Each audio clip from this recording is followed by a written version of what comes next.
வைகாசி மாதம் 4ஆம் நாள் மே மாதம் 18ஆம் தேதி ஞாயிற்றுக்கிழமை அன்று ராகுகேது பயிற்சி நடக்கிறது.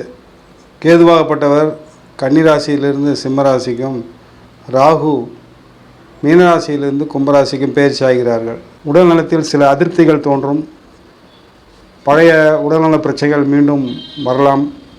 மருத்துவமனை செல்லக்கூடிய சூழ்நிலைகளும் வரலாம்.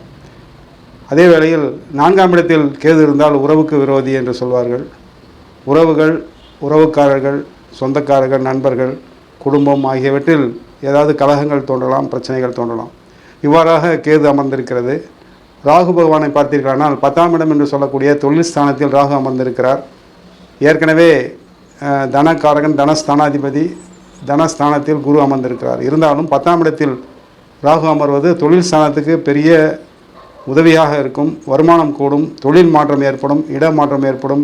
தொழில் மாற்றம் ஏற்பட்டு அந்த தொழில் மூலமாக வருமானம் அதிகரிக்க வாய்ப்புகள் உண்டு.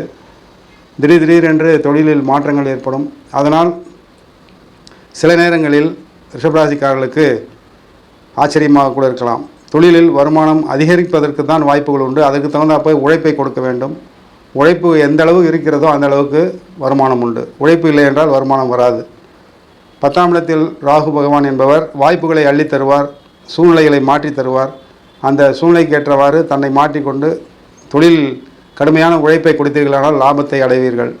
அதே வேளையில் அதிர்ஷ்ட வாய்ப்புகள் என்பது 2ஆம் இடத்தில் குருவும் 10ஆம் இடத்தில் ராகுவும் அமர்வது மிகுந்த ஒரு அருமையான வாய்ப்பு. குருவாகப்பட்டவர் அந்த 10ஆம் இடத்தையே 9ஆம் பார்வையாக பார்க்கிறார்.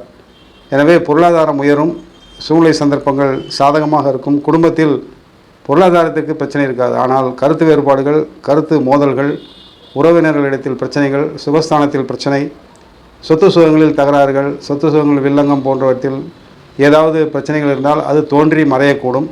தங்களுக்கு சாதகமாகவே முடியும். எனவே இந்த ராகு கேது பயிற்சி என்பது கேதுவினால் பலவிதமான தீமைகள் நடக்க இருக்கிறது. ஆனால் ராகுவினால் தொழில் மேன்மையும், பொருளாதார மேன்மையும், வருமானமும் அதிகரிக்கக்கூடிய வாய்ப்புகளில் அமைந்திருக்கிறது ரிஷபராசினருக்கு.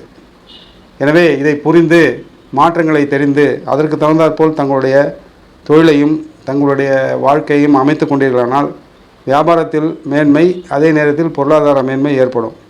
சொத்து சுகங்களில் ஏதாவது விற்பனைக்கு உண்டான சூழ்நிலைகள் வந்தாலும் அதை ஏற்றுக்கொண்டு அதற்கு தகுந்தாற்போல் தங்களுடைய சொத்து சுகங்களை விற்று பணமாக்கி கொண்டு அதற்கு தகுந்தாற்போல் தங்களுடைய வாழ்க்கையை அமைத்து கொள்ளலாம் ரிஷபராசினர்.